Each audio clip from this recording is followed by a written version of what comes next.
Bonsoir à tous, bienvenue dans votre émission, votre projet pour la Réunion. On va parler agriculture avec deux invités. Le premier est sur mon plateau, Eliar Techer.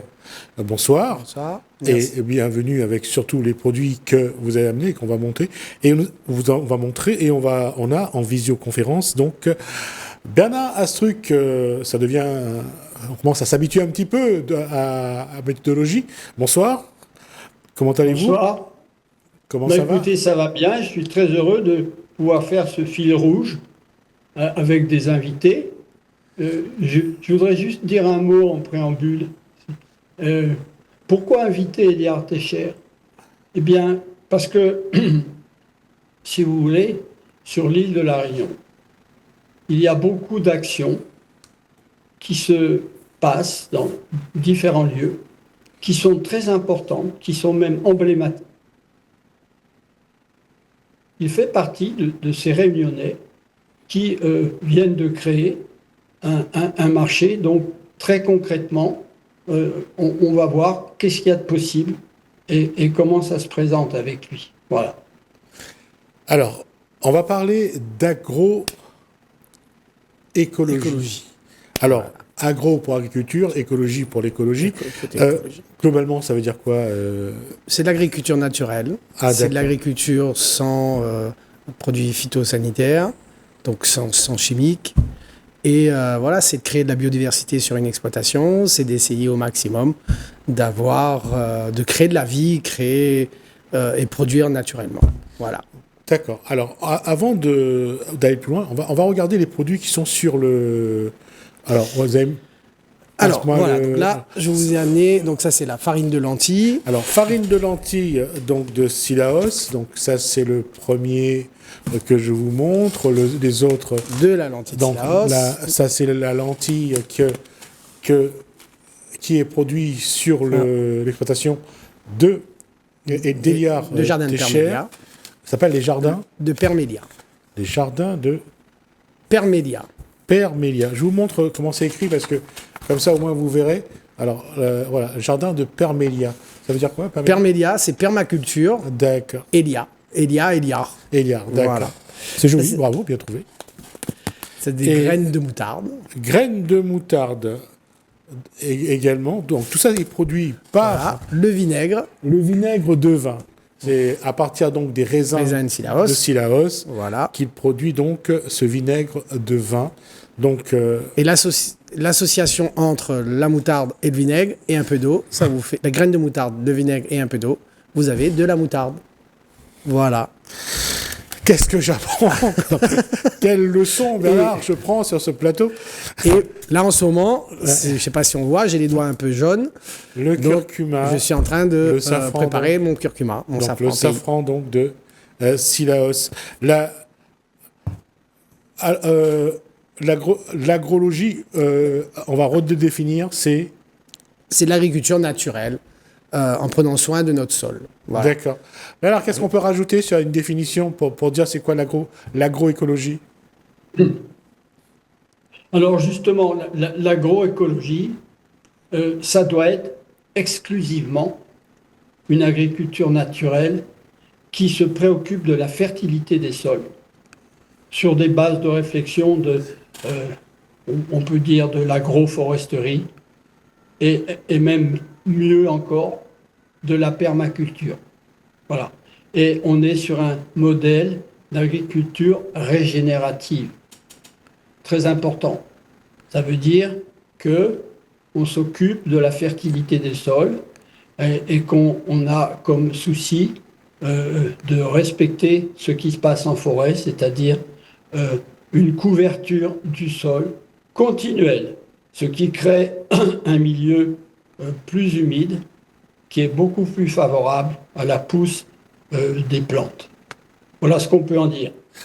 Eliar Techer, il y a des bœufs sur il y a des bœufs sur mon exploitation, non. Par contre, j'ai des poules, j'ai un petit cabri, un petit cochon. Alors, comment on produit le fumier dont on a besoin, enfin si on appelle ça fumier, je ne sais pas s'il y a maintenant, le fumier dont on a besoin pour enrichir un petit peu la terre de temps en temps? Alors, il s'avère que nous, moi j'utilise un peu beaucoup de ce qu'on appelle du compost de collectivité. Ah, d'accord. Donc, pour certains, c'est pas propre, c'est pas.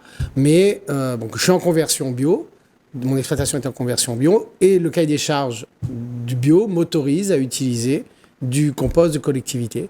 Alors, qu'est-ce qu'il y a dans ce compost? Alors, ce sont tous les déchets organiques qui viennent des différentes collectivités de l'agglomération. Ouais. Donc, nous, c'est la Civis. Et ces déchets sont broyés, compostés sur une zone de compost à Pierrefonds. Et on récupère ce compost et on le fait travailler un petit peu. Donc je viens et on ajoute de l'azote ou pas? Je rajoute mon fumier de cochon, je rajoute mon fumier de poule, je fais aussi du thé de plume. Ah, qu'est-ce que c'est que le thé de plume? Le thé de plume, c'est... Moi, à côté de ça, j'ai un gîte. Ouais, donc je fais des repas pour mes clients et je tue mes poules tous les jours. Ah, d'accord. Et à chaque fois que je tue mes poules, eh ben, les plumes, au lieu de les mettre à la poubelle, je les garde, je les mets dans un seau, je les fais macérer pendant quelques temps. Et ce thé de plumes-là, je peux soit le rajouter à mon compost, ou mettre directement les plumes dans mon compost, ou je viens diluer, c'est du 10 pour 1, 10 litres d'eau pour 1 litre de thé de plume, et je viens mettre ça dans mes zones de culture. Ça marche du feu de Dieu. Alors, j'allais dire, est-ce que c'est enrichissant comme un fertilisant ou c'est plus... Ça fait... Oui. Ça fait développer les bactéries. Ah, donc en fin de compte, pour moi, hein, en perma, en agro, moi, mon objectif, c'est pas de nourrir ma plante. Moi, c'est de nourrir la terre. Voilà. Moi, ma plante, je m'en occupe pas. Ma plante, c'est le sol qui s'en occupe.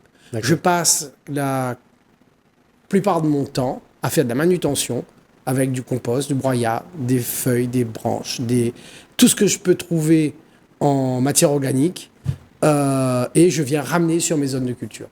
Ça me fait, ça enrichit mon sol, 2, ça me paille mon sol, donc ça empêche le soleil de taper sur mon sol et de l'assécher. Ça protège ma vie dans mon sol, les bactéries, les vers de terre, les champignons, etc. Et ça protège et ça développe aussi. Du coup, la matière organique, c'est la chose qu'on a le plus besoin en agroécologie et on passe notre temps à faire ça. D'accord. Là, Bernard Astruc, la méthodologie utilisée par Eyar Techer, on a l'impression que c'est pourtant, j'allais dire, ça vient de nos parents, de nos grands-parents. On nous a transmis des choses. Pourquoi on a l'impression qu'on non seulement on a oublié, mais on a l'impression de réapprendre ce que normalement on est censé savoir. Ben, c'est un petit peu ça, quoi, parce que avant, on était devant une très forte autoproduction. Hein. On avait une vie beaucoup plus rurale sur l'île de la Réunion. On parle de l'époque, on a vu qu'en 42-43, il y avait 220 000 habitants. Aujourd'hui, 910 000. Le contexte a changé. Les méthodes aussi, beaucoup plus d'urbanisation. Mais ce dont parle Eliard, c'est un peu ce qu'on appelle la révolution d'un brin de paille. C'est un Japonais qui a évoqué ça. Ça veut dire cette matière organique qu'on met sur le sol et qui correspond un peu à l'humus en forêt. À part que on a mis au point des systèmes de compostage qui permettent d'accélérer à peu près de 20 fois le phénomène naturel. Par exemple, vous voyez une branche qui tombe au sol dans la forêt, elle va mettre 20 ans à se transformer, à devenir une matière humique assimilable par le sol. Et là, avec cette méthode, il y a une élévation de température, tu as observé, quand tu mets bien en tas, et ça tue les bactéries pathogènes et ça laisse les bonnes bactéries se développer, qui sont des bactéries aérobies. Donc, si vous voulez, il faut retrouver cette façon de cultiver en respectant les phénomènes naturels. C'est pour ça qu'on peut parler d'agriculture naturelle, parce qu'elle ressemble au plus près, de manière non interventionniste. Moins on en fait, mieux ça vaut, comme disait Eliard. Il laisse faire la fertilité de son sol pour la culture des plantes. Et Voilà ce qu'on peut dire. Il y a une chose qu'il faut quand même reconnaître. Eliar Techer a sur son exploitation un gîte, c'est ça? Oui. Et ça lui permet d'avoir, j'allais dire, de transformer sa production du producteur au consommateur, puisque les gens viennent manger et dormir aussi chez vous. Donc, ça vous permet d'avoir, j'allais dire, une trésorerie de temps en temps quand même. En fin de compte, souvent on me dit tu peux faire de l'agroécologie ou de la perma parce que tu as un gîte. Mais je ne pourrais pas faire de gîte si j'ai pas l'agriculture. Oui, exactement. Ouais. En fin de compte, quand on est arrivé nous sur Brassec, il y avait, moi j'ai repris le gîte il y a 15 ans, il y avait 7 gîtes table d'hôte sur Brassec. Aujourd'hui, il en reste un. Gîtes table d'hôte. Hein. Des gîtes, il y en a, des gîtes, des meublés, il y en a pas mal. Mais des gîtes table d'hôte, il reste que le nôtre. D'accord. Et tout ça pourquoi? Parce qu'en fin de compte, les gens n'étaient pas forcément agriculteurs. Et si tu ne produis pas ce que tu mets à table, eh ben, tu es dépendant des autres. Tu es dépendant, ton bénéfice il est moins important. En dessous d'un certain nombre de personnes, tu ne peux pas prendre tes clients. Moins de 5-6 personnes, tu te dis, je vais tuer une poule, mais je vais aller acheter ma poule. Le bread, les salades, le riz, tout.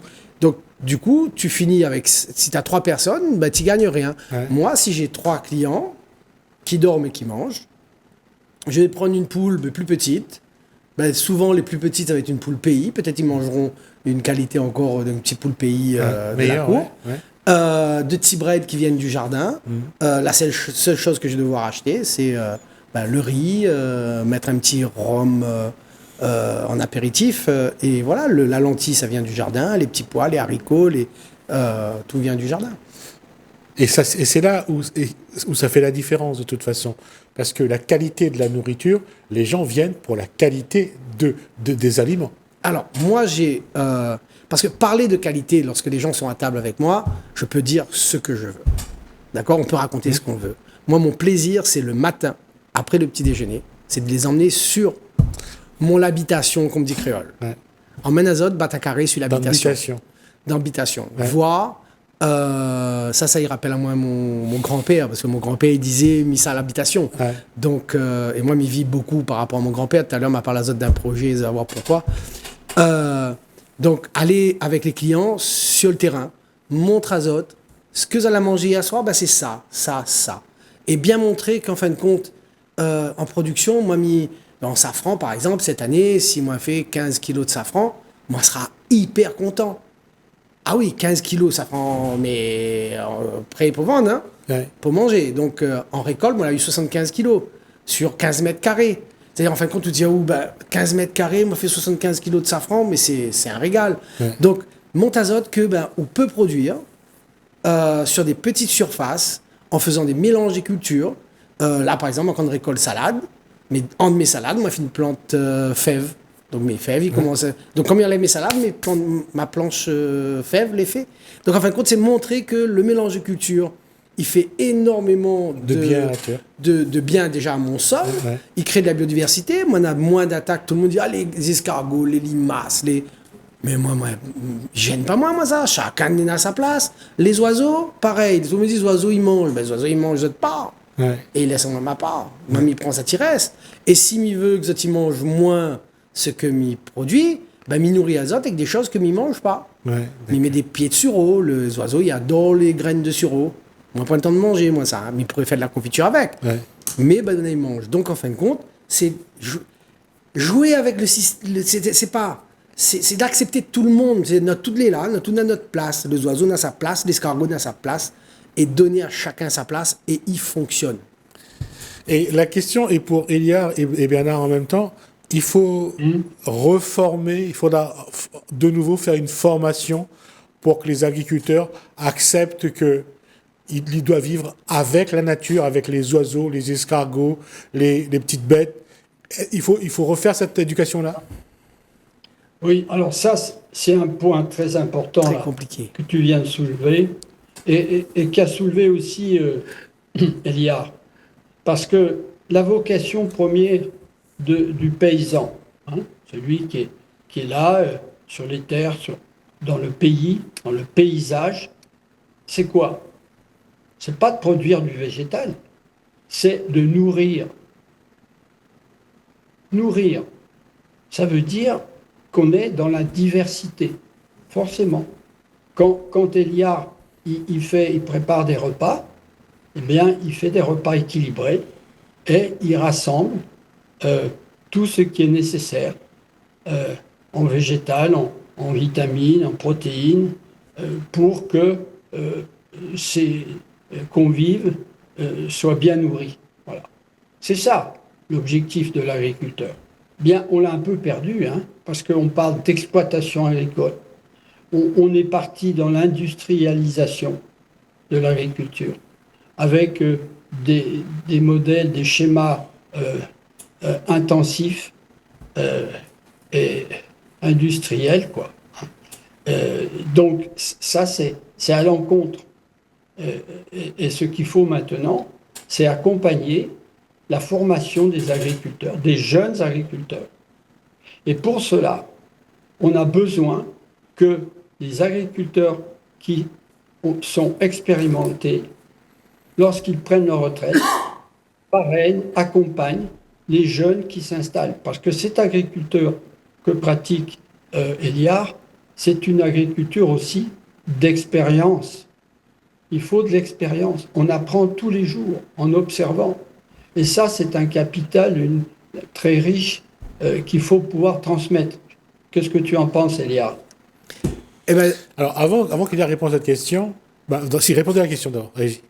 En fin de compte, pour répondre à ta question, Ouais. L'objectif qu'on a eu au départ en mettant en place l'association Silagro, donc je parle en mon nom, mais pas au nom de l'association, mais en mon nom propre. Notre objectif, c'était d'essayer de fédérer au maximum les agriculteurs pour changer de modèle agricole. Donc Silagro, c'est Silaos Agroécologie. Et voilà, donc on s'est rendu compte très rapidement que c'est compliqué. C'est compliqué de faire changer le système agricole des agriculteurs conventionnels parce qu'ils sont liés à de la production. Eux, ils ont besoin de production. Ils sont souvent des exploitations qui sont grandes. Sur Silaos, c'est grande entre guillemets, hein. D'accord, c'est pas, mais c'est pas des grosses exploitations, mais c'est plusieurs petites parcelles à droite à gauche. Et du coup, ils ont du mal à changer de fonctionnement agricole parce qu'ils ont des prés, ils ont des engins, des petits engins, pas comme dans les grosses exploitations en métropole, mais du coup, c'est compliqué. Et c'est pour ça qu'après, petit à petit, donc peut-être on reviendra tout à l'heure, que l'association Silagro, on s'est plus dirigé vers d'autres branches, on va dire. Tout à l'heure, Téchard a fait allusion à un projet. Alors, le projet, lorsque j'ai parlé de mon grand-père.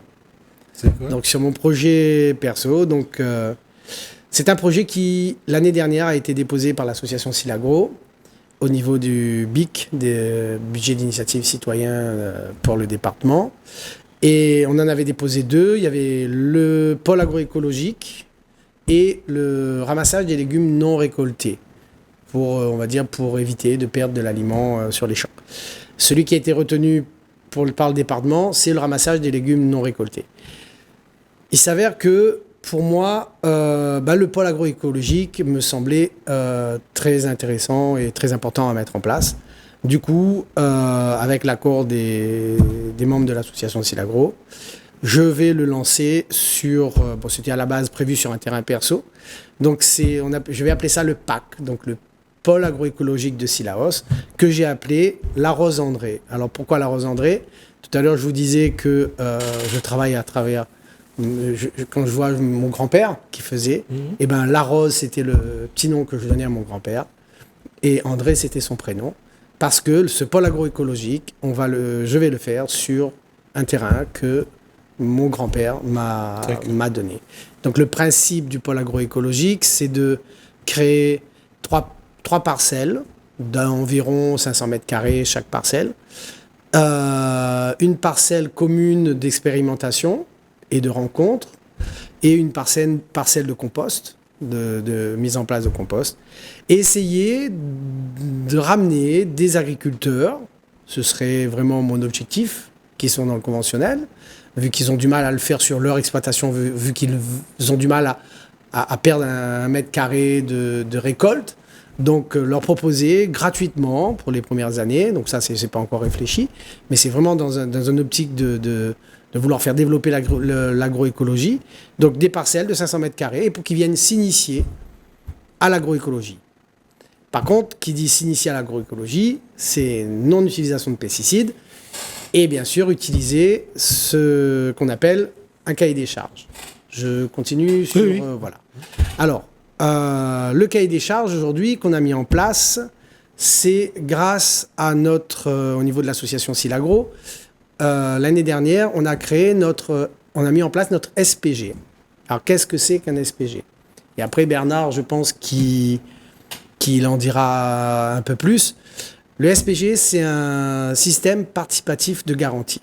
En quelque sorte, c'est pour sécuriser, mettre en place des pratiques agricoles qui sont... C'est pas là-haut qui va décider pour nous. C'est nous qui avons décidé ensemble. D'accord, par expérience. Par expérience, les membres de l'association, on s'est réunis, on a fait des ateliers et on a mis en place notre cahier des charges. C'est-à-dire aujourd'hui, au niveau de notre SPG, on a un cahier des charges qui est déterminé. Qu'est-ce qu'on veut pour le sol? Qu'est-ce qu'on veut? Voilà, différents items qu'on a réfléchi dessus.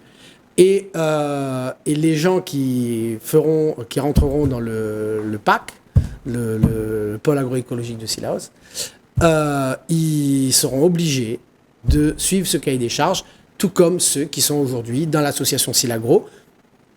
Ils signent obligatoirement donc, la charte. Ça, c'est une obligation. Bernard, rapidement, parce qu'on a déjà dépassé le temps qui nous est imparti. Oui, alors, c'est très important. Ouais. Ce qu'il faut bien préciser, en complément de ce que vient de dire Eliar, c'est que le SPG, c'est en quelque sorte le contrôle pour que les consommateurs continuent à avoir bien confiance dans les produits qu'ils achètent.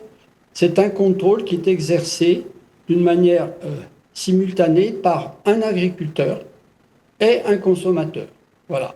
Et il y a deux personnes qui vont et qui visitent les fermes pour constater que le cahier des charges qui a été élaboré est bien respecté.